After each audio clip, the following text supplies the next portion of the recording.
뉴멕시코 사막 한가운데서 정체를 알 수 없는 비행체가 추락합니다.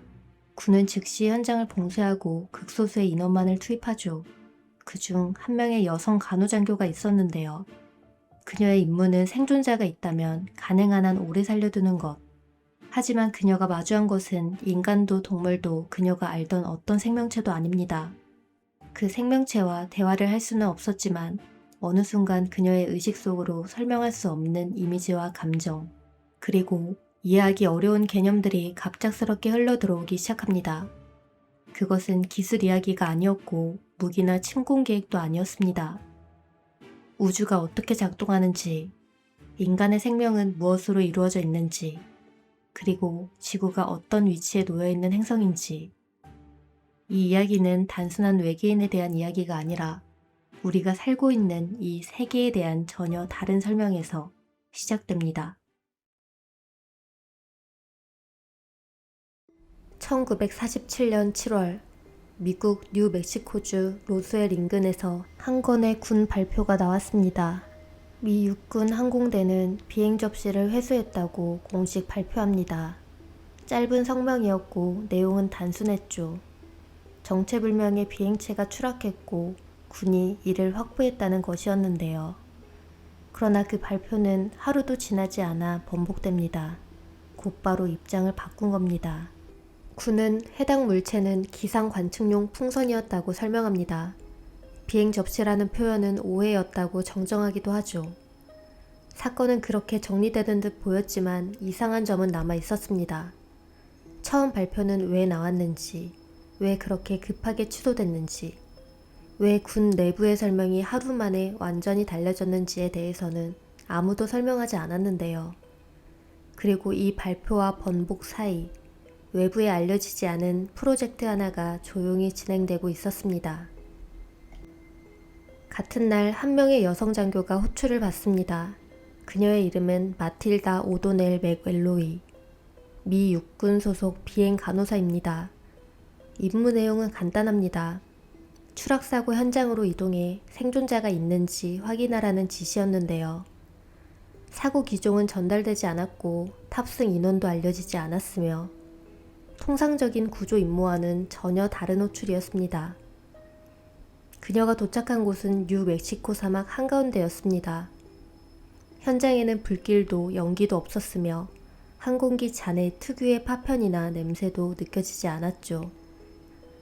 대신 지면이 파여 있었고 그 중심에 둥근 형태의 물체가 놓여 있었는데요. 표면은 매끄러웠고 접합부나 나사, 용접 흔적 같은 건 보이지 않았습니다.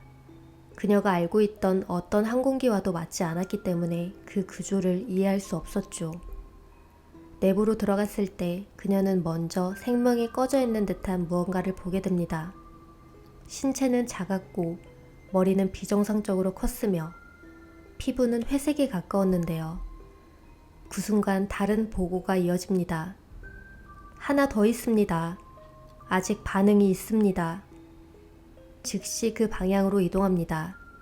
그리고 그곳에서 살아있는 어떤 존재와 마주하게 되죠. 그때부터 이 사건은 단순한 추락사고가 아니게 됩니다.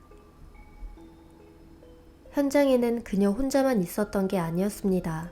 군 관계자, 정보요원, 의료진, 장교들이 모두 같은 공간에 있었습니다. 그리고 그들 모두가 같은 시도를 하는데요.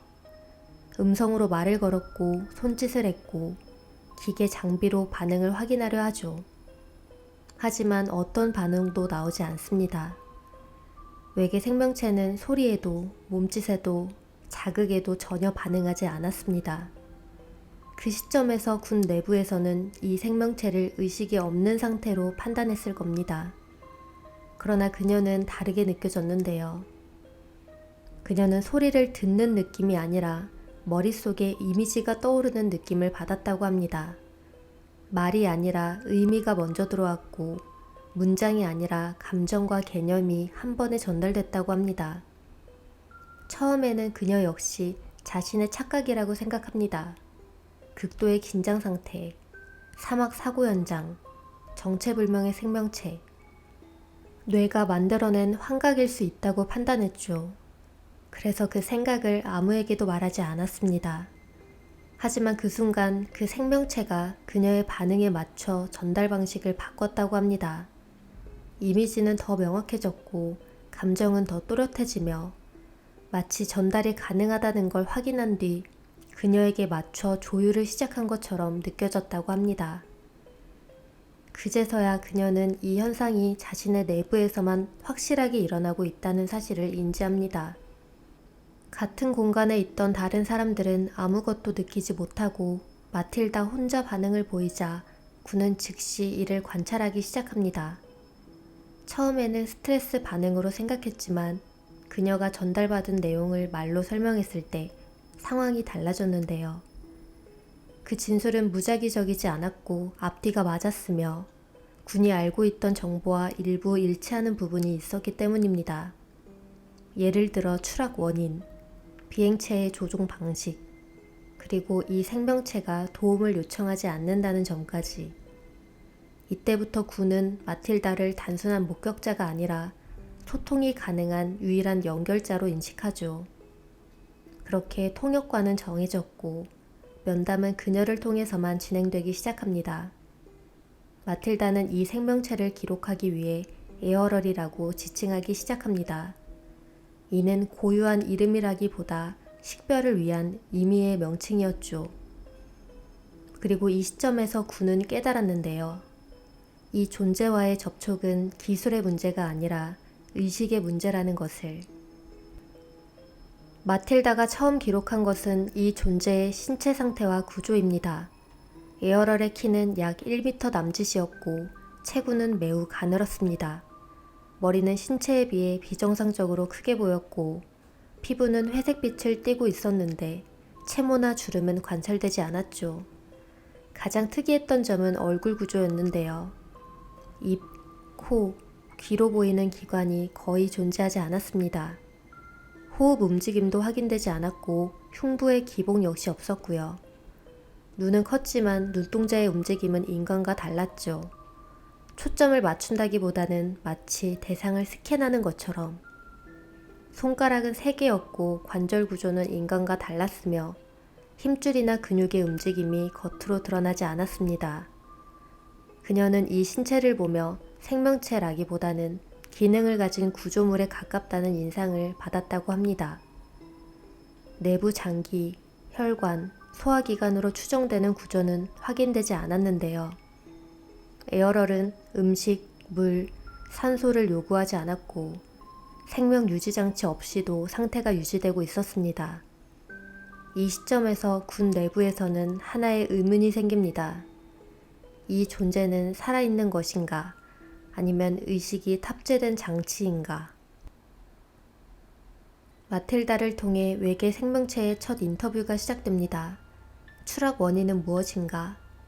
에어럴은 지구 대기 중에 강한 전기 방전에 의해 비행체 제어가 일시적으로 불능 상태가 됐다고 설명했는데요. 번개라는 표현이 가장 가까운 번역이었다고 그녀는 말합니다. 비행체는 어떤 방식으로 조종되는가? 에어럴은 기계적 조작이나 물리적 제어가 아닌 의식에 의한 조종이라는 개념을 전달합니다. 비행체는 탑승자의 사고 상태와 직접 연결되어 있었고 정신적 균형이 깨질 경우 기체 역시 불안정해진다는 설명이 전달됐습니다. 마틸다는 설명이 인간의 항공기술과는 전혀 다른 체계라는 점을 명확히 인지했다고 기록합니다.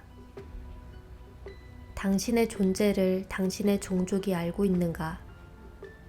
에어럴은 알고 있다고 답했습니다. 그러나 구조 신호를 보내거나 구출 요청을 한 적은 없다고 전했는데요. 이 응답은 마틸다에게 모순처럼 느껴졌죠. 그러나 이후 전달된 인식에서 그 이유가 명확해졌습니다. 에어럴에게 이번 사고는 구조가 필요한 상황으로 인식되지 않았던 겁니다. 개별 존재의 생존은 최우선 판단 기준이 아니며 임무가 종료된 상태에서 추가 개입은 필요하지 않다는 인식이 전달됐습니다. 마틸다는 이 지점에서 인간의 생존 개념과 에어럴의 존재 인식이 근본적으로 다르다는 점을 처음으로 확실히 깨달았다고 기록하죠. 왜 인간과 접촉하지 않는가? 에어럴은 접촉이 아닌 관찰이라는 개념을 전달했습니다. 지구 문명은 장기간 관찰 대상이었으며 의도적인 개입은 금지되어 있다고 전달합니다. 지구 외에도 지적 생명체는 존재하는가? 에어럴은 지적 생명은 특별한 예외가 아니라 우주 전반에 분포된 일반적인 현상이라는 인식을 전달합니다. 그리고 존재하지 않는 곳이 드물다는 표현을 사용했다고 합니다. 당신들의 문명은 얼마나 오래되었는가? 인간의 시간 개념으로는 비교가 어렵다는 반응이 전달됐습니다. 마틸다는 이 응답을 상상 가능한 범위를 초과한다고 기록하죠. 이 시점까지의 질문에서 그녀는 한 가지 공통점을 느꼈다고 적었는데요.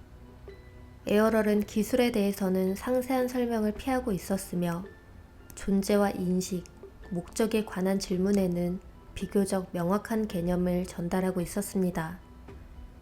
그녀는 이 차이가 이후 모든 대화의 방향을 결정하게 될 것이라고 말합니다. 그리고 그 시점 이후 그녀에게 새로운 지시가 내려옵니다. 군의 지시는 간단했습니다. 영어를 가르치라. 그 이유에 대한 설명은 없었고 어디까지 허용되는지도 알려주지 않았죠. 그녀는 의료진으로서가 아니라 교사처럼 그 앞에 앉았습니다. 처음에는 아주 기초적인 단어부터 시작합니다. 사물의 이름, 방향을 나타내는 말, 그리고 짧은 문장들. 에어럴은 소리를 따라하지 않았고 입을 움직이지도 않았는데요. 대신 단어가 사용되는 장면, 의미가 쓰이는 상황, 그리고 그 단어가 가진 개념 전체를 한 번에 받아들이는 것처럼 보였죠. 마틸다는 말합니다. 에어럴은 단어를 외우는 방식이 아니라 언어 자체의 구조를 그대로 인식하는 것 같았다고. 며칠이 지나자 그녀가 읽어주는 문장을 에어럴은 거의 즉시 이해합니다. 주어와 목적어의 구분, 시제의 개념, 비유와 추상 표현까지도 설명 없이 받아들이는 것처럼 보였는데요. 그녀는 이 학습 속도가 인간의 지능 범주를 완전히 벗어나 있다고 판단하게 되죠. 이후에는 초급 교재를 넘어 일반 서적들이 투입됩니다. 과학서, 역사서, 언어학 자료. 에어럴은 페이지를 넘기지 않았고 눈으로 읽지도 않습니다. 책을 건네받으면 잠시 고정된 상태로 있다가 이해했다는 의미만을 전달할 뿐이었죠. 에어럴이 내용을 번역하는 것이 아니라 그대로 흡수하는 것처럼 느꼈다고 합니다. 그리고 이때부터 변화가 나타나는데요. 질문에 답하던 존재였던 에어럴이 스스로 문장을 구성해 의도를 전달하기 시작한 겁니다. 아직 완전한 음성 언어는 아니었지만 의미는 분명했습니다. 그녀는 이 순간을 이렇게 적어두죠. 이제부터는 내가 묻는 사람이 아니라 그가 말하는 사람이 될 것 같다는 느낌이 들었다. 이 영어 학습은 단순한 의사소통 훈련이 아니었는데요. 그리고 곧 그는 자신의 정체에 대해 처음으로 설명하기 시작합니다. 그가 설명하는 것들은 자신의 종족이나 기술 설명이 아닌 지구였습니다. 이 행성이 어떤 방식으로 관찰되어 왔는지, 인간이 어떤 존재로 인식되고 있는지, 그리고 왜 접촉이 금지되어 있는지에 대한 이야기였죠. 마틸다는 이 시점에서 이 대화가 사고 생존자와의 면담이 아니라 전혀 다른 성격의 기록으로 변하고 있다는 느낌을 받습니다. 그리고 그때부터 에어럴이 진짜로 전하려던 이야기가 시작되는데요. 다음 편에서는 에어럴이 직접 설명한 지구에 대한 인식과 인간에 대한 정의를 마틸다의 기록을 통해 들여다봅니다. 나는 도메인 원정대 장교다. 에어럴이 자신의 정체를 설명한 건 영어로 기본적인 의사전달이 가능해진 이후였습니다. 가장 먼저 전달된 정보는 자신이 군 소속 인원이라는 점이었는데요. 에어럴은 도메인이라는 문명에 속한 원정대 장교라고 설명합니다.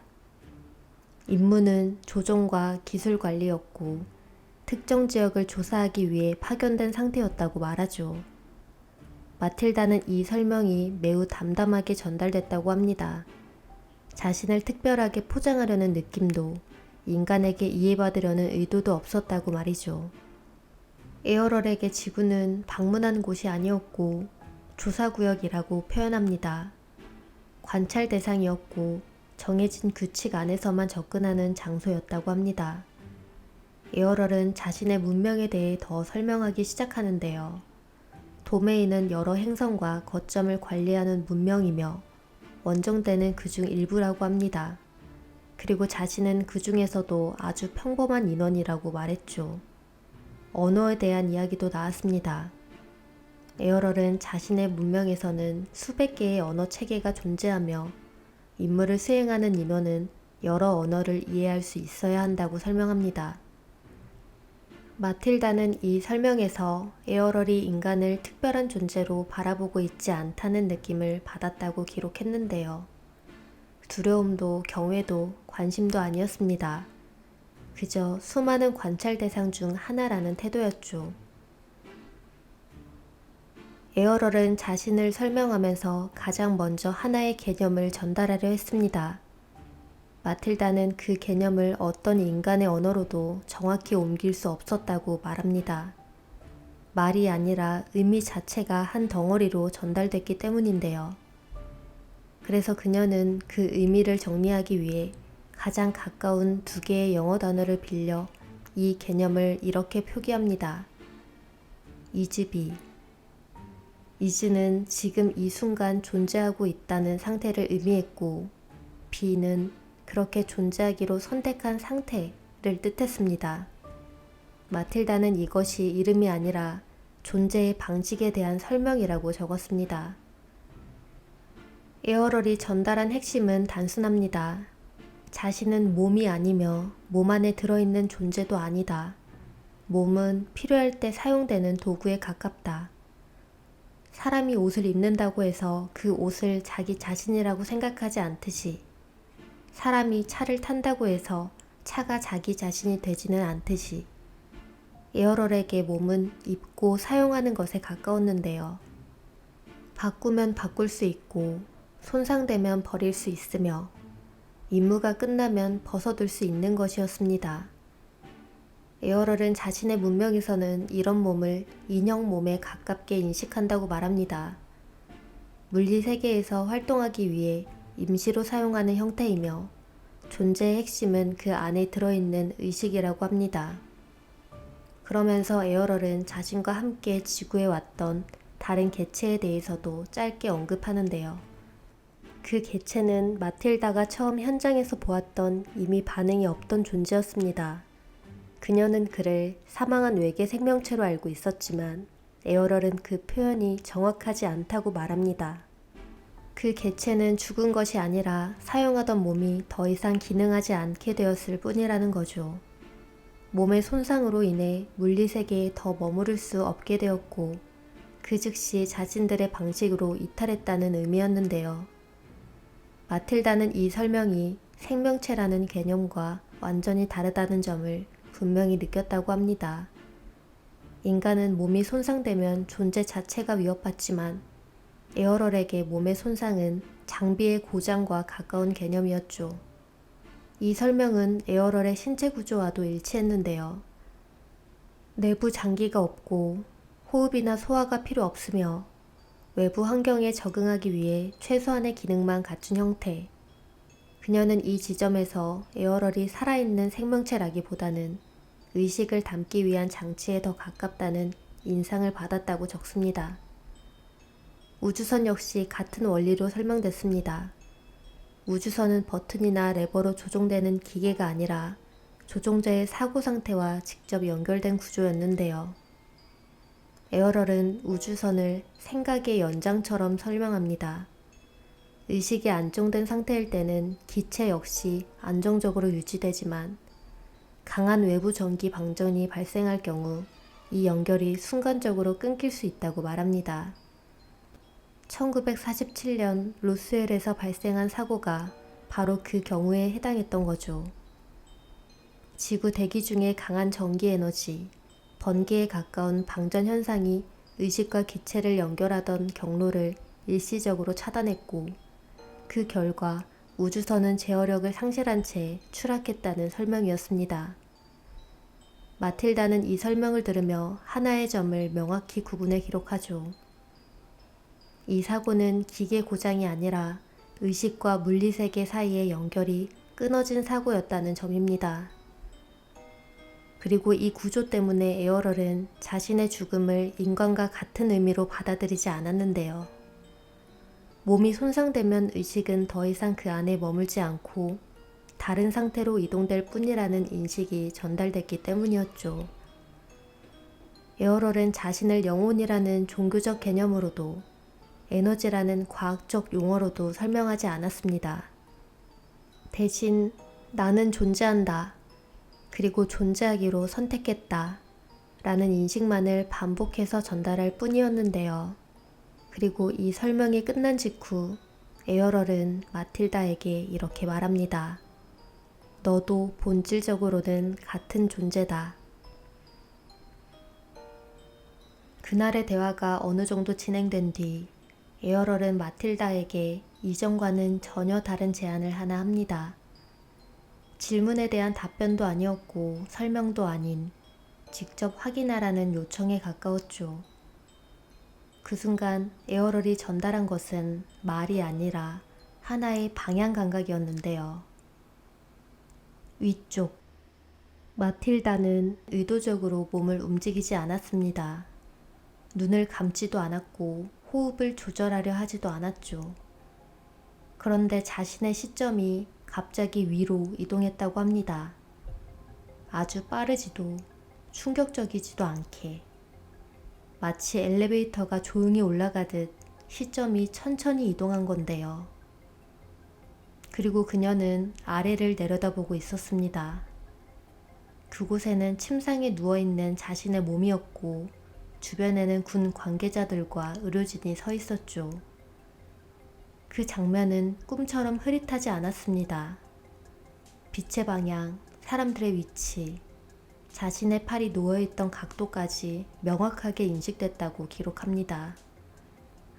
그때 그녀가 느낀 건 공포도 놀라움도 패닉도 아니었습니다. 오히려 이상할 정도로 차분했다고 하죠. 그 순간 떠오른 생각은 내가 죽은 건가가 아니라 내가 항상 나라고 생각해 온 건 저 몸이 아니었구나 였다고 합니다. 에어럴은 이 상태를 유지한 채 그녀에게 하나의 개념을 전달합니다. 몸은 사용 중인 장치에 불과하며 지각과 인식은 그 장치 안에 고정되어 있지 않다는 개념이었는데요. 그녀가 이때 처음으로 이집이라는 개념을 설명이 아니라 감각으로 이해한 순간이었죠. 체험은 아주 짧게 끝나면서 다시 시점이 내려왔고 자연스럽게 자신의 몸과 겹쳐졌습니다. 하지만 그녀는 이 체험 이후 확신했다고 기록합니다. 에어럴이 말한 나는 몸이 아니다 라는 문장이 철학적 표현이 아니라 경험에 기반한 설명이라는 것을. 마틸다는 에어럴에게 여러 차례 기술에 대한 질문을 합니다. 비행체의 구조, 에너지원, 의식과 기계를 연결하는 방식. 그러나 에어럴은 이 질문들에 대해서는 일관되게 같은 태도를 유지했는데요. 기술에 대한 설명은 제공하지 않는다는 것이었죠. 그 이유는 보안이나 경계 때문이 아니었습니다. 오히려 그보다 더 근본적인 문제를 지적합니다. 에어럴이 전달한 개념은 이랬는데요. 기술은 그 자체로 위험한 것이 아니라 그 기술을 사용하는 의식의 상태가 문제라는 것이었죠. 이 말의 뜻은 지구 문명은 아직 자신의 존재를 몸으로 인식하고 있으며 분리, 경쟁, 소유를 기본 전제로 작동하는 문명이라고 설명합니다. 이 상태에서 고급 기술이 제공될 경우 그 기술은 발전이 아니라 불균형을 가속시킨다는 뜻이었죠. 에어럴은 과거에도 비슷한 사례들이 있었다고 말합니다. 기술이 의식의 성숙보다 먼저 전달된 문명은 대부분 내부 붕괴로 이어졌다는 것인데요. 에어럴은 지구 문명이 기술을 다룰 수 없다고 말하지 않았습니다. 다만 지금 이 상태에서 그 기술은 도구가 아니라 무기로 사용될 가능성이 압도적으로 높다고 전달하죠. 그래서 에어럴은 기술 대신 정보를 선택했다고 말합니다.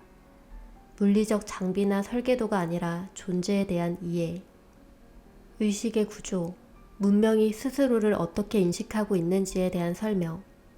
에어럴은 이 정보들이 기술보다 훨씬 느리게 작동하지만 유일하게 문명을 장기적으로 변화시킬 수 있는 요소라고 설명하죠. 에어럴의 설명에서 우주는 하나의 통일된 문명처럼 보이지 않았습니다. 서로 다른 이해관계와 규칙을 가진 세력이 존재했고 그 중에서도 반복해서 등장한 이름이 두 개였는데요. 도메인, 그리고 구제국. 각각이 어떤 방식으로 움직이는 세력인지, 그리고 지구가 그 사이에서 어떤 위치에 놓여 있는지를 정리하듯 말합니다. 도메인, 관리와 통제가 목적이라는 세력. 에어럴에 따르면 도메인은 단일 행성이 아니라 여러 거점과 구역을 운영하는 확장형 문명 체계였습니다. 도메인은 자신들을 정복자라고 말하지 않았지만 표현은 분명했죠. 특정 구역을 자산으로 본다. 그 자산을 관리하고 보호한다. 필요하면 그 구역의 문제를 정리한다. 에어럴이 도메인 원정대 장교라고 말한 것도 이 맥락이었습니다. 원정대는 관광이나 교류 목적이 아니라 조사, 점검, 확인 같은 임무를 수행하는 조직으로 묘사됩니다. 마틸다는 여기서 도메인의 태도가 인간에게 친절하거나 적대적인 것이 아니라 행정을 보는 조직 같다는 느낌을 받았다고 합니다. 구제국, 과거에 이 구역을 장악했던 잔존 세력. 에어럴이 말한 구제국은 이미 전성기는 지나간 세력으로 설명됩니다. 핵심은 이거였는데요. 한때 이 구역을 넓게 장악했다. 하지만 전쟁과 붕괴로 지배력이 약해졌다. 그럼에도 남겨진 시스템들이 아직 작동한다. 에어럴은 구제국을 이미 무너졌지만 그들이 남긴 구조가 계속 영향을 준다는 식으로 말합니다. 그리고 그 구조가 지구에서 어떤 현상으로 나타나는지 그게 이후 이야기의 핵심으로 연결되죠. 도메인과 구제국의 관계, 전쟁 이후에도 끝나지 않은 문제. 에어럴의 설명에서 도메인과 구제국은 단순한 경쟁 상대가 아니라 과거에 전쟁을 치른 관계로 나타납니다. 도메인은 구제국을 적대 세력으로 분류하고 있었고 구제국이 남겨둔 시스템을 해결해야 할 문제로 취급했는데요. 다만 중요한 제한이 하나 있었습니다.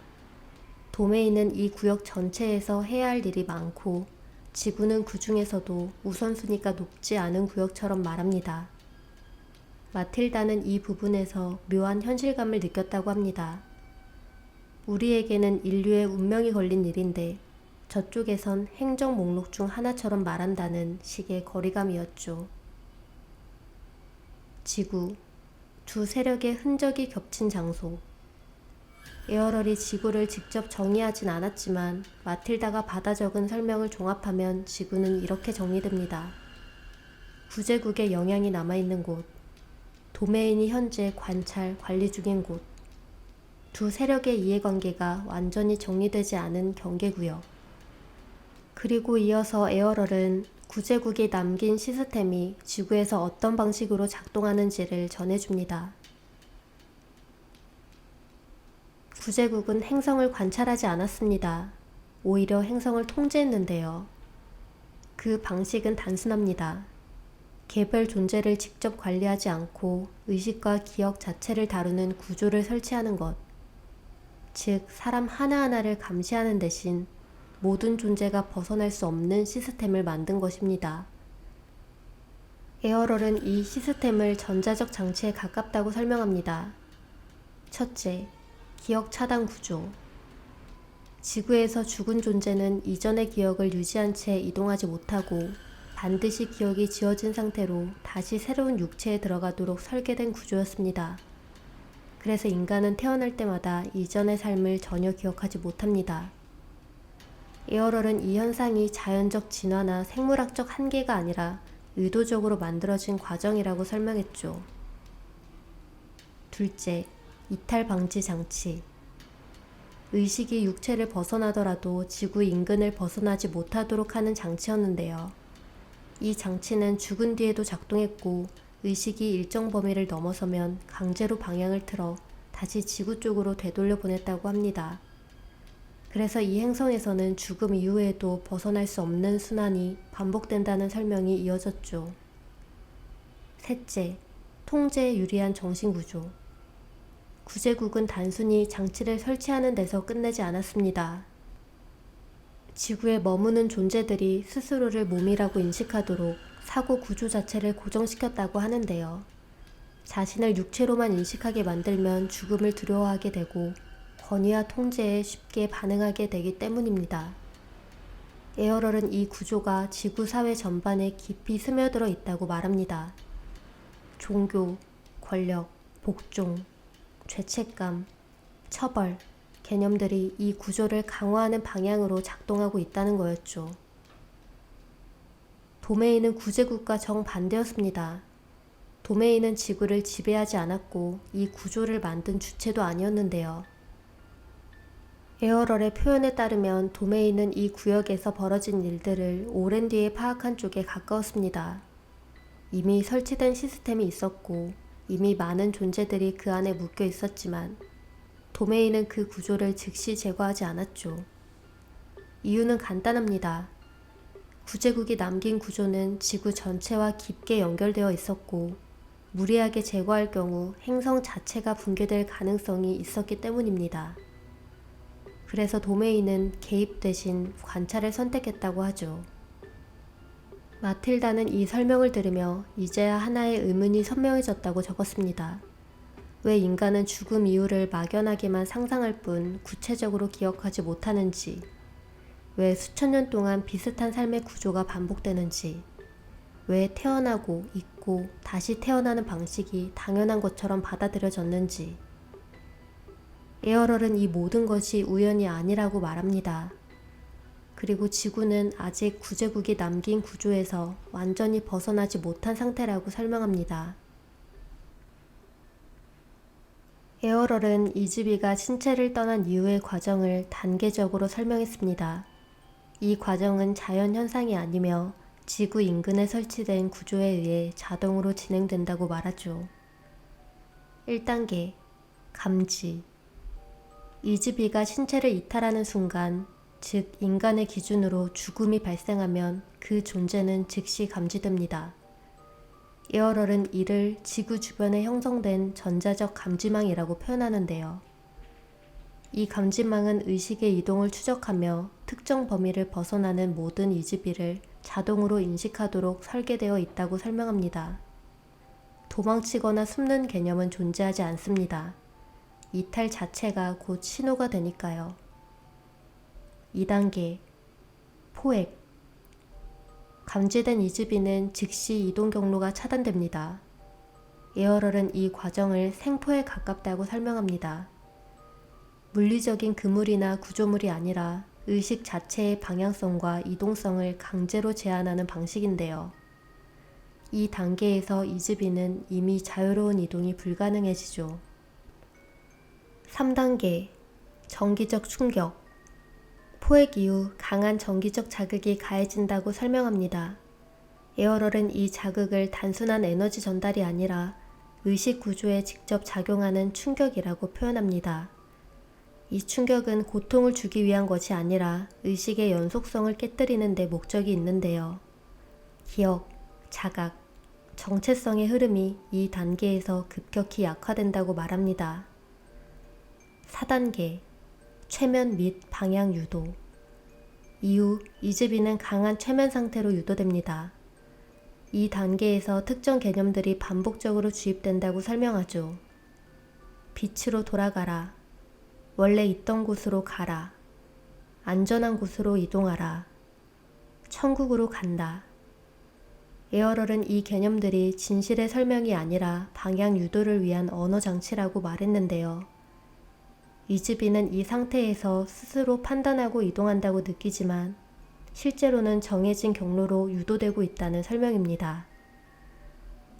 5단계 기억 삭제. 최면 상태가 안정되면 기억 삭제가 진행됩니다. 이 과정에서 삭제되는 것은 단순한 인생의 기억이 아닙니다. 자신이 이즈비라는 사실 이전에 어떤 존재였는지, 왜 이 행성에 왔는지, 어떻게 이탈할 수 있는지, 즉 탈출을 시도할 수 있는 모든 정보가 우선적으로 제거된다고 설명합니다.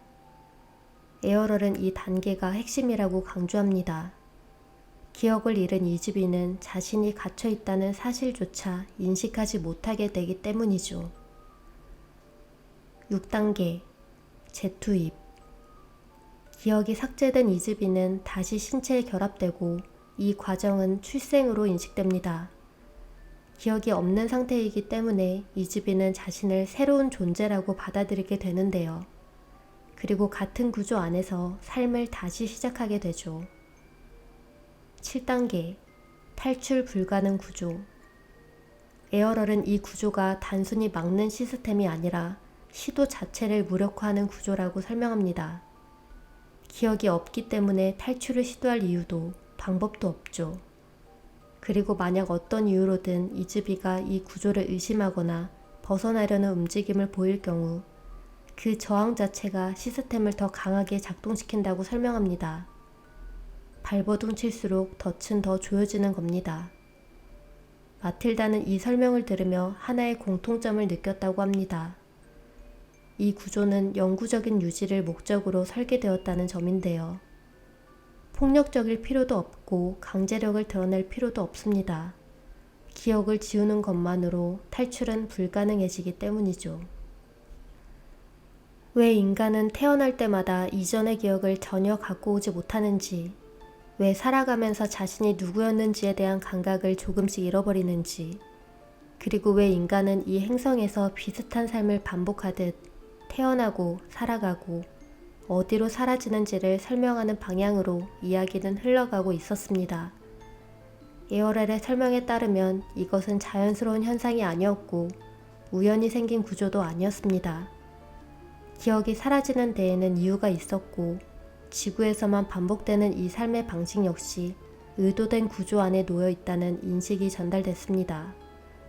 마틸다는 이 설명을 들으며 이 이야기가 외계인의 세계관이 아니라 인간이 왜 인간이 되었는지에 대한 설명으로 바뀌고 있다는 걸 느꼈다고 하죠.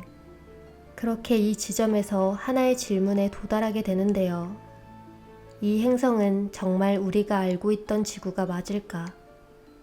다음 편에서는 수많은 행성들 중에서 왜 하필 지구라는 행성인지, 그리고 이곳에 모이게 된 인간들, 즉 이즈비란 존재들은 도대체 어떤 존재들인지 외계인 인터뷰 3편에서 따라가 보겠습니다.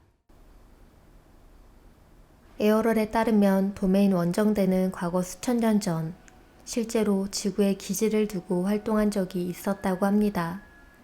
그 기지는 현재 파키스탄과 아프가니스탄 국경 인근 히말라야 산맥에 가까운 산악지대 내부에 설치되어 있었으며 산을 파서 만든 지하형 은폐기지였다고 설명합니다. 기지의 가장 큰 특징은 외부에서는 그 존재 자체를 전혀 인식할 수 없도록 설계되어 있었다는 점인데요. 에어럴은 당시 기지가 산의 외형을 그대로 유지하도록 전자적 환영 스크린으로 덮여 있었으며 그 시대의 호모 사피엔스, 즉 당시 지구의 인간들이 보았을 때는 그저 평범한 산으로만 인식되도록 만들어졌다고 하죠. 우주선 역시 이 전자위장 스크린을 통과해 출입했기 때문에 지상에서는 어떤 비행체도 관측되지 않았다고 말하는데요. 이 지구기지는 도메인 원정대의 지역 거점이자 정찰과 기술관리, 그리고 주변 우주구역 감시를 담당하는 중요한 전초기지였으며 당시 약 3,000명 규모의 도메인 원정대 인원이 이 기지에 주둔하고 있었다고 합니다. 하지만 이 기지는 오래 유지되지 못했는데요. 도메인 원정대가 전혀 인지하지 못하고 있던 구제국의 비밀 지하기지가 이미 화성 내부에 존재하고 있었고 그 화성기지를 거점으로 한 구제국 세력의 기습 공격으로 지구의 도메인 기지는 갑작스럽게 공격을 받게 되었다고 하죠. 이 공격으로 인해 지구에 주둔하던 도메인 원정대는 사실상 전멸했고 상당수의 도메인 소속 이지비들이 생포되었다고 에어럴은 말합니다. 그리고 생포된 도메인 소속 이지비들은 다른 수감 대상들과 동일한 절차를 거쳤다고 하는데요. 의식은 포획되고 기존의 기억은 모두 삭제되었으며 가짜 기억과 인식 구조가 주입된 뒤 최면 명령이 삽입된 상태로 지구의 생물학적 육체 안으로 투입되었다는 것입니다. 에어럴은 오늘날 인간으로 살아가고 있는 존재들 가운데 일부는 바로 이때 포획된 도메인 원정대 소속 이지비들이라고 말합니다. 그들은 자신이 누구였는지, 어디에서 왔는지, 무엇을 하던 존재였는지 전혀 기억을 하지 못한 채 지금도 다른 인간들과 다르지 않은 삶을 살며 인류의 일부로 존재하고 있다는 것입니다. 에어럴은 지구의 과학 발전이 우리가 알고 있는 것처럼 원시 상태에서 서서히 발전한 결과는 아니라고 말합니다. 설명에 따르면 지구의 일부 인간들은 아주 오래전부터 이미 알고 있던 지식을 새로 만들어낸 것처럼 보이게 다시 떠올렸을 뿐이라고 하는데요. 에어럴은 이 현상이 특정 시점부터 두드러지게 나타났다고 설명합니다. 구제국의 원격 최면 통제 시스템이 일시적으로 약화되었던 시기, 즉 지구 역사에서 지식과 과학이 다시 등장하기 시작한 시점입니다. 시스템이 약화되었던 이유는 구제국이 운영하던 비밀 통제 기지들 가운데 일부 핵심 거점을 도메인이 실제로 파괴했기 때문인데요. 이후 구제국의 기억 삭제와 최면 통제, 그리고 의식 포획을 담당하던 전자 스크린 네트워크에는 손상이 생겨버린 거죠. 다만 이 시스템이 완전히 무너진 것은 아니었습니다. 구제국의 통제 장치들은 여러 행성과 여러 거점에 분산된 거대한 네트워크 구조였기 때문입니다. 그 결과 지구를 통제하던 시스템은 붕괴가 아니라 부분적인 약화 상태가 되었고, 이 시기부터 일부 인간들 사이에서 설명하기 어려운 기억의 회복과 지식의 재등장이 나타나기 시작했다고 말합니다. 에어럴은 특히 중세 이후 유럽에서 갑작스럽게 나타난 과학과 수학의 폭발적 발전을 그 예로 들었는데요. 그리고 이 과정이 정상적인 문명 발전 속도로는 설명될 수 없다고 말하죠. 원래 하나의 문명이 수학, 물리학, 에너지에 대한 기본 개념을 체계적으로 만들어내기 위해서는 수천 년 혹은 여러 문명의 축적이 필요하다는 것인데요. 그런데 지구에서는 아주 짧은 기간 동안 소수의 개인에게서 핵심적인 법칙과 개념이 연속적으로 등장했습니다. 에어럴은 그 대표적인 예로 아이작 뉴턴을 언급하죠. 뉴턴이 남긴 물리학과 수학의 핵심 법칙들은 한 개인의 평생 안에서 동시에 등장하기에는 너무 많은 분량과 구조를 가지고 있다고 합니다. 그의 관점에서 보면 뉴턴은 완전히 새로운 지식을 만들어낸 존재가 아니라 지구에 오기 이전부터 알고 있던 지식의 일부를 기억해낸 존재에 가깝다고 설명합니다. 그리고 이 현상이 뉴턴 한 사람만의 사례는 아니라고 덧붙입니다. 같은 시기에 과학자, 발명가, 사상가, 천재로 불리는 사람들 가운데 일부는 자신도 이유를 설명하지 못한 채 복잡한 개념을 직관적으로 떠올렸다고 하죠. 에어럴은 이것을 통제 시스템이 약해진 틈 사이로 과거 기억의 파편이 스며나온 현상이라고 설명합니다. 즉, 지구의 인간들은 우주 전체의 과학과 기술을 기억해낸 것이 아니라 그저 아주 작은 파편만을 떠올렸을 뿐이라는 겁니다. 그래서 지구의 과학은 급격히 발전하는 것처럼 보이지만 동시에 매우 불완전하고 불균형한 형태로 나타난다고 말합니다. 그리고 에어럴이 이어서 말하는데요. 만약 지구에 작동 중인 기억 삭제 시스템이 완전히 무너진다면 이지배들이 자신이 지구에 오기 전에 기억과 지식을 훨씬 더 많이 회복할 수 있다고 말이죠. 하지만 현실에서는 지구 사회 내부의 끊임없는 갈등과 분열, 서로를 파괴하는 구조 때문에 그런 집단적인 회복이 일어나는 환경 자체가 만들어지지 않는다고 말합니다. 즉, 지식이 돌아오더라도 그 지식을 제대로 이어갈 수 없도록 사회 구조 자체가 이미 설계되어 있다는 것인데요. 에어럴은 결국 지구의 과학 발전조차 이 감옥 구조 안에서 허용된 범위에서만 부분적으로 이루어지고 있다고 말합니다. 에어럴은 지구가 하나의 문명에서 자연스럽게 진화한 행성이 아니라고 말합니다. 대부분의 정상적인 행성은 하나의 주요 종족을 중심으로 발전하는 게 정상이라고요. 기원, 언어 구조, 문화의 뿌리가 서로 크게 다르지 않고 변화가 있어도 같은 방향으로 이어진다고 설명했죠. 하지만 지구는 다르다고 말합니다. 인종, 언어, 사고방식, 가치체계가 처음부터 서로 맞지 않는 상태로 한 공간에 뒤섞여 있다는 건데요. 에어럴은 이것을 다양성이나 우연으로 설명하지 않고 구조적인 결과라고 설명합니다. 설명에 따르면 지구에 존재하는 이주비들은 하나의 출처에서 온 존재들이 아닙니다. 서로 다른 별, 서로 다른 문명, 각자 다른 사회 구조에서 활동하던 이주비들이 이 행성으로 유입되었다고 설명합니다. 그 이유는 하나입니다. 지구는 격리와 수용을 목적으로 사용된 장소였기 때문이죠. 에어럴은 지구가 선택된 이유를 환경적인 조건으로 설명합니다. 중력이 강하고 자연재해가 잦으며 의식이 안정적으로 확장되기 어려운 구조, 그리고 무엇보다 전자적 감지망을 설치하고 유지하기에 적합한 위치였다고 말하죠. 이 조건들은 이주비가 자유롭게 이동하거나 자각을 회복하기 어렵게 만드는 환경이라고 합니다. 에어럴은 지구에 유입된 이주비들의 공통점을 하나로 묶지는 않았습니다.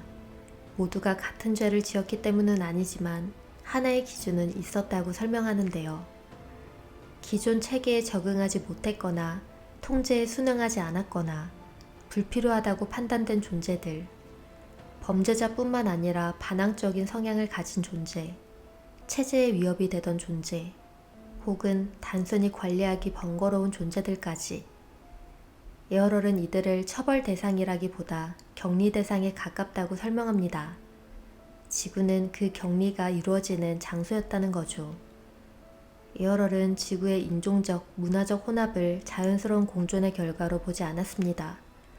서로 다른 배경을 가진 이주비들이 기억을 잃은 채 동시에 투입되었기 때문에 혼합은 피할 수 없는 결과였다고 말하죠. 이 과정에서 언어는 분화됐고 신화는 왜곡됐으며 역사는 단절됐다고 합니다.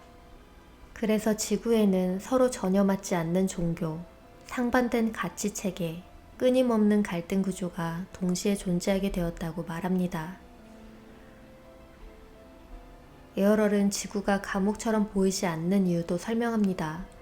철창도 없고 감시자도 보이지 않으며 처벌을 선고하는 목소리도 없기 때문인데요. 대신 삶 자체가 구조가 됩니다. 노동, 경쟁, 생존, 소속감, 두려움. 이 모든 것이 이주비가 자신을 몸으로 인식하게 만들고 존재의 본질을 잊게 만드는 장치라고 설명합니다. 지구는 탈출을 막는 감옥이 아니라 탈출을 떠올릴 수 없게 만드는 장소였는데요. 마틸다는 이 설명을 들으며 지구의 모습이 다르게 보이기 시작했다고 하죠. 혼란스러운 이유, 끊임없는 분열, 이상할 정도로 반복되는 갈등. 그 모든 것이 실수나 우연이 아니라 처음부터 그런 구조로 시작되었을 가능성 말입니다. 에어럴의 설명에서 인간과 동물, 식물은 같은 범주로 묶이지 않았습니다. 모든 생명이 같은 방식으로 이 행성에 존재하는 건 아니라는 거죠. 그리고 지구의 생명을 크게 두 종류로 나누어 설명합니다. 첫 번째, 의식이 들어오는 존재. 인간처럼 개별적인 자아와 선택 능력을 가진 존재들입니다. 이들은 이주비, 즉 존재하기로 선택한 의식이 몸에 들어와 활동하는 구조였습니다. 이 의식들은 원래부터 지구에서 만들어진 것이 아니라 우주의 다른 환경, 다른 문명을 가진 상태에서 이곳으로 유입된 존재들이라고 설명했죠. 지구가 하나의 행성임에도 유독 복잡하고 충돌이 많은 이유 역시 이 때문이라고 설명됩니다. 두 번째, 시스템으로 생성된 생명. 반면 동물과 식물은 이와 다른 범주에 속한다고 말하는데요. 대부분의 동식물은 개별적인 이주비가 들어와 있는 존재가 아니라 지구 환경을 유지하기 위해 설계된 생태 시스템의 일부에 가깝습니다. 즉, 먹이사슬, 산소 순환, 토양과 물의 균형, 생물학적 안정성, 이런 기능을 수행하기 위해 의도적으로 배치된 생명체라는 겁니다. 그래서 동물과 식물은 인간처럼 나는 누구인가를 고민하지 않고 자아를 상실하는 문제를 겪지 않습니다. 그들은 태어날 때부터 역할이 정해져 있고 그 역할을 수행하며 생을 마치도록 설계된 존재라는 설명이죠. 에어럴은 여기서 하나의 차이를 분명히 했다고 합니다. 인간은 몸이 죽으면 의식이 빠져나가지만 동물과 식물은 그렇지 않다는 겁니다. 대부분의 동식물은 빠져나갈 의식 자체가 없기 때문에 사망 이후에도 기억 삭제 같은 절차가 필요하지 않는데요. 이 점이 인간만 유독 죽음 이후의 문제를 겪는 이유라고 설명됩니다. 그래서 지구는 특이한 행성이라고 말하죠. 이 행성에는 의식을 가진 존재와 시스템 생명이 동시에 섞여 있다. 일반적인 행성에서는 둘 중 하나만 존재하지만 지구는 이 두 구조가 의도적으로 혼합된 형태라는 겁니다. 이 혼합 구조 자체가 지구의 가장 큰 특징이자 가장 불안정한 요소였는데요. 에어럴의 설명에 따르면 지구는 단순한 생명 진화의 결과가 아니라 의식을 가진 존재들을 묶어두기 위해 생태 시스템 위에 수강 구조를 얹은 행성이라는 해석이 됩니다. 그리고 인간은 끊임없이 자신이 누구인지 잊고 같은 삶을 반복하며 살아가는 이유도 이 구조 안에서 설명되기 시작하죠. 에어럴에 따르면 피라미드는 단순한 무덤이 아니었습니다. 죽은 왕을 기리기 위한 건축물도 사후 세계로 가기 위한 장치도 아니었죠. 피라미드는 살아있는 인간을 대상으로 만들어진 구조물이었다고 설명합니다. 에어럴은 이 구조물이 세 가지 기능을 동시에 수행하도록 설계되었다고 말하는데요. 첫째, 상징. 피라미드는 하늘과 땅을 연결하는 형태로 세워졌습니다. 뾰족하게 위로 향한 구조, 거대한 크기, 압도적인 비율. 이 모든 것은 하나의 메시지를 시각적으로 각인시키기 위한 것이었는데요. 인간보다 훨씬 위에 있는 존재가 있다. 피라미드를 올려다보는 순간 사람은 자연스럽게 자신보다 위에 있는 무언가를 상상하게 됩니다. 그 존재가 신이든 초월적 지배자든 이 세계를 관리하는 상위 존재든 피라미드는 말하지 않아도 그 메시지를 전달하도록 만들어진 거대한 상징물이었죠. 둘째, 환영. 에어럴은 피라미드가 실제로 신이 내려온 장소였다는 주장에는 동의하지 않았는데요. 대신 이렇게 설명합니다. 피라미드는 신이 내려왔다는 이미지를 남기기 위한 장치였다고. 거대한 구조물, 정밀한 정렬, 인간의 기술로는 설명하기 어려운 완성도. 이 모든 요소가 결합되면 사람들은 자연스럽게 이렇게 생각하게 되는데요. 우리가 이해할 수 없는 존재가 이곳을 다스리고 있다.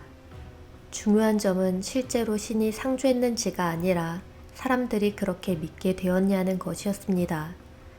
피라미드는 존재 그 자체보다 존재했다고 믿게 만드는 장치였다는 설명입니다.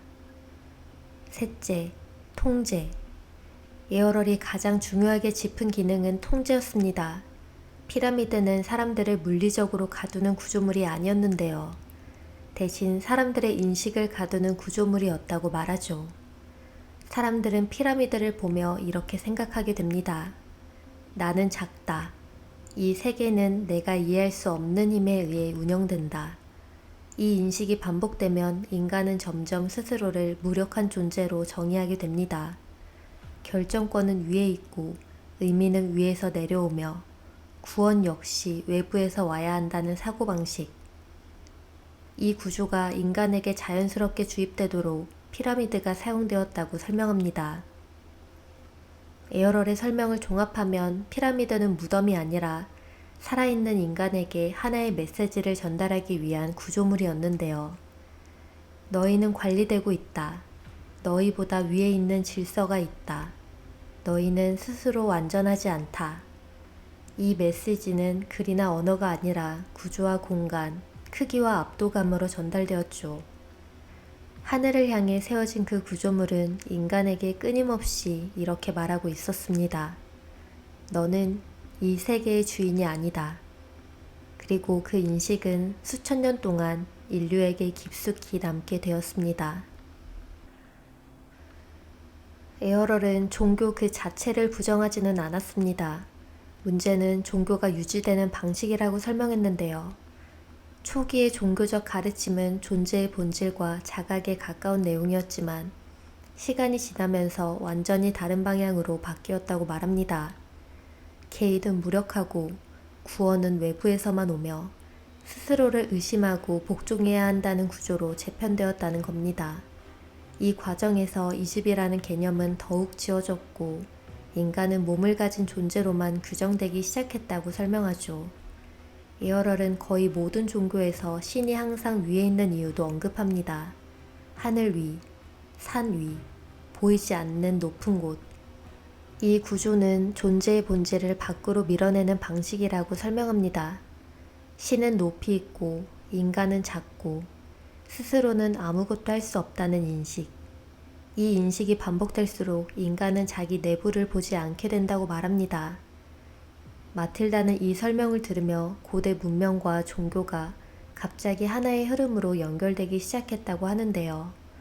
왜 그렇게 거대한 구조물을 만들었는지, 왜 신은 항상 공포와 권위의 형태로 등장하는지, 왜 인간은 스스로를 죄인으로 규정하게 되었는지, 그 모든 것이 우연이 아니라 의도된 구조일 수 있다는 생각이 들었다고 기록하죠.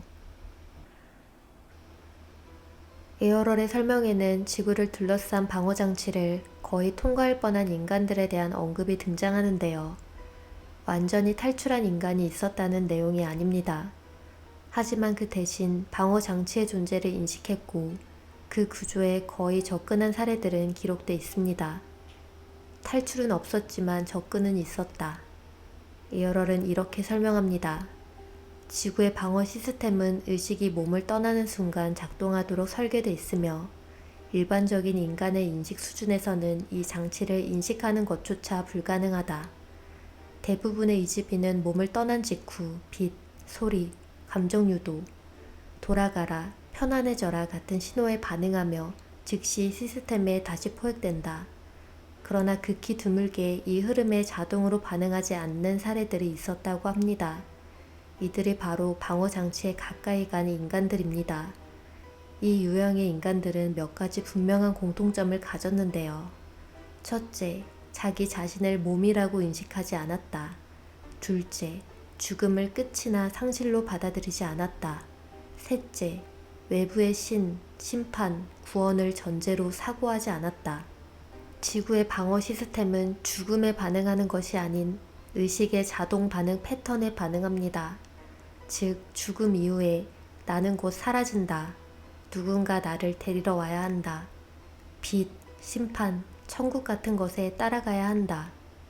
이러한 심리, 인식 자동 루트에 들어가면 방어 시스템이 작동되는 것인데요. 하지만 이들은 죽은 뒤 어디로 가야 하는지 묻지 않았고 누군가 자신을 데리러 오길 기대하지도 않았습니다. 그 결과 방어 시스템이 작동시키는 자동 최면 유도 단계가 지연되었다고 설명하죠. 이 지점에서 에어럴의 특정 인물을 직접 지목하지는 않지만 명확한 유형을 제시하는데요.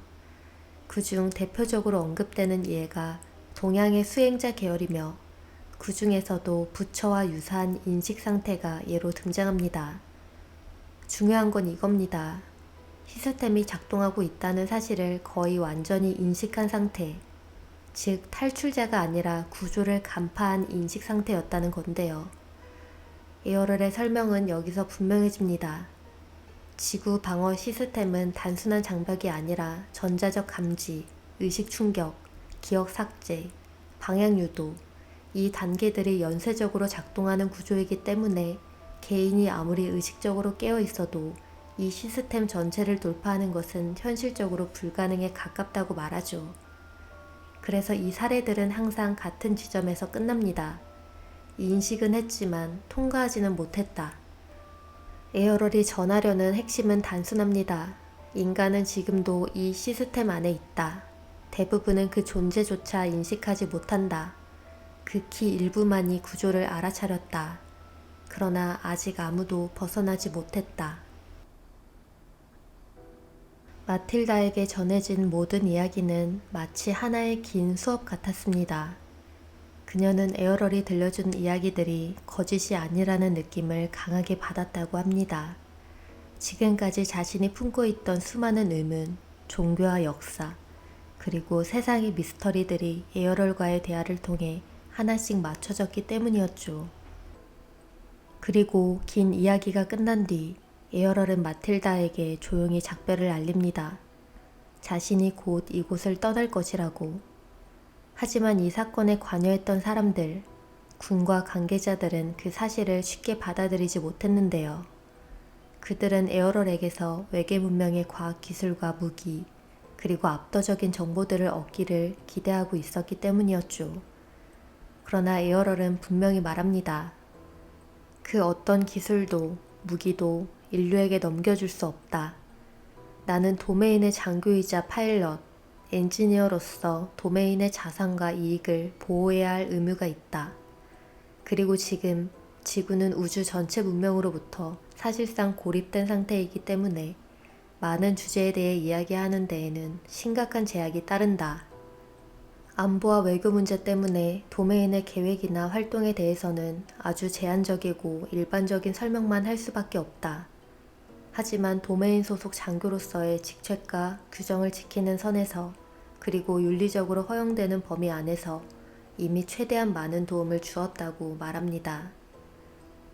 에어럴은 앞으로 24시간 이내에 이집이로서 이 지구를 떠나겠다고 합니다. 자신이 타고 왔던 우주선은 이미 복구가 불가능할 정도로 손상되었기 때문에 자신이 사용하던 인형 몸은 이곳에 남기고 떠날 것이라고 말하죠. 그 인형 몸은 시간을 들여 자유롭게 조사하고 연구해도 된다고 하는데요. 자신에게는 필요하다면 언제든 사용할 수 있는 다른 몸이 이미 있기 때문에 이 몸에 대해 더 이상 감정이나 애착은 없다고도 말하죠. 에어럴은 이 인형 몸의 기술은 지구의 공학 수준으로는 그 일부조차 제대로 분석하거나 평가하기 어렵다고 합니다. 그 몸은 생물학적 존재도 아니고 기계도 아닌 지구형 행성에서는 존재하지 않는 아주 오래된 기술로 만들어진 물질이라고 설명합니다.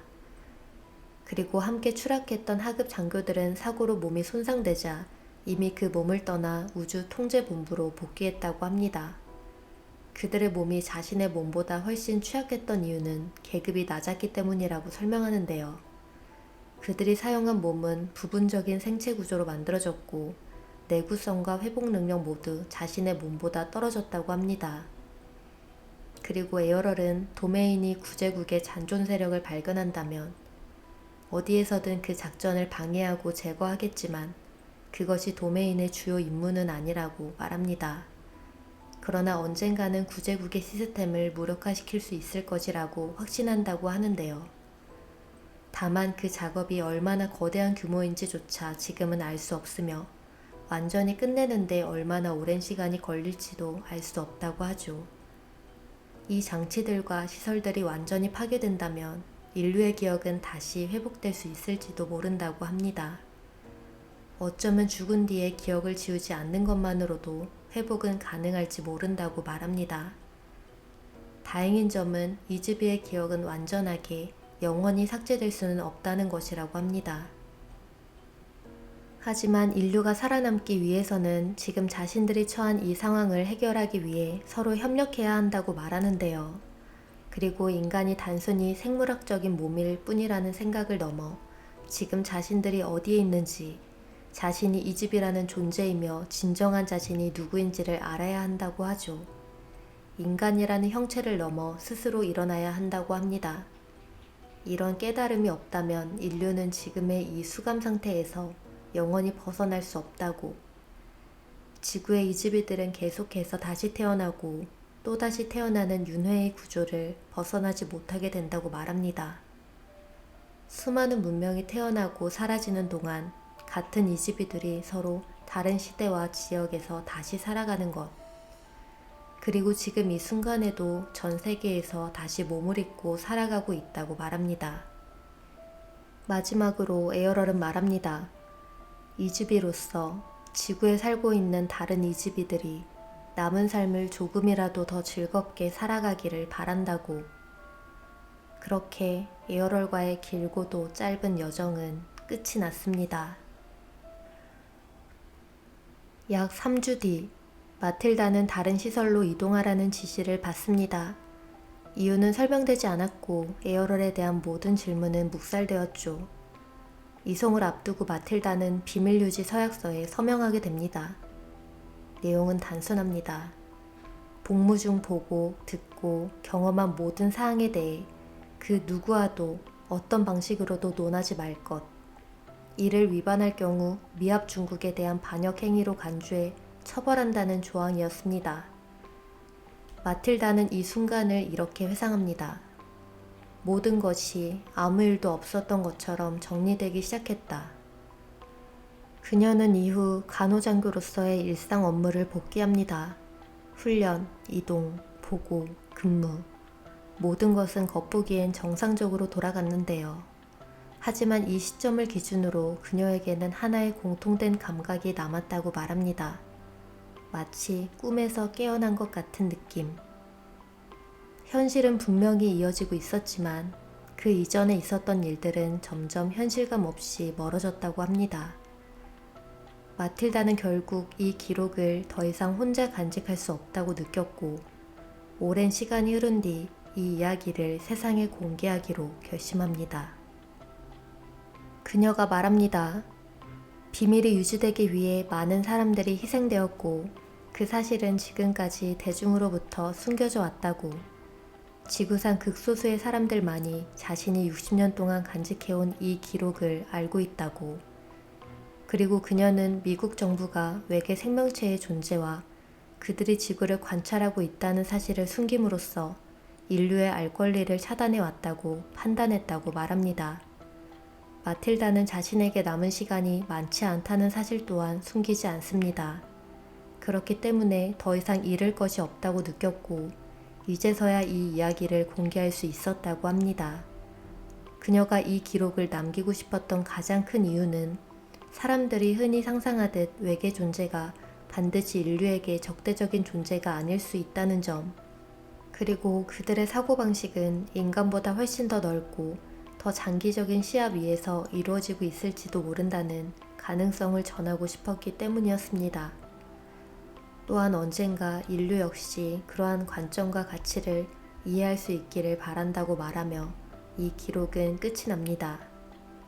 그렇다면 과연 이 이야기는 어디까지가 진실일까요? 에어럴은 자신의 언어가 아닌 인간의 언어인 영어를 통해 마틸다와 소통해야 했습니다. 그 과정에서 개념과 의미가 왜곡되었을 가능성 역시 부정할 수 없습니다. 그러나 동시에 이 인터뷰에 담긴 이야기들이 처음부터 끝까지 매우 일관된 구조를 가지고 있다는 점, 그리고 인간의 시야를 벗어난 의식과 존재에 대한 관점은 단순한 허구로 치부하기에는 쉽지 않은 내용이기도 합니다. 결국 이 기록은 무언가를 믿게 만들기 위한 이야기가 아니라 우리가 당연하게 여겨왔던 세계와 인간, 그리고 존재에 대해 한 번쯤 다시 질문하게 만드는 기록일지도 모릅니다. 그리고 그 질문은 지금 이 순간에도 조용히 우리 곁에 남아 있습니다.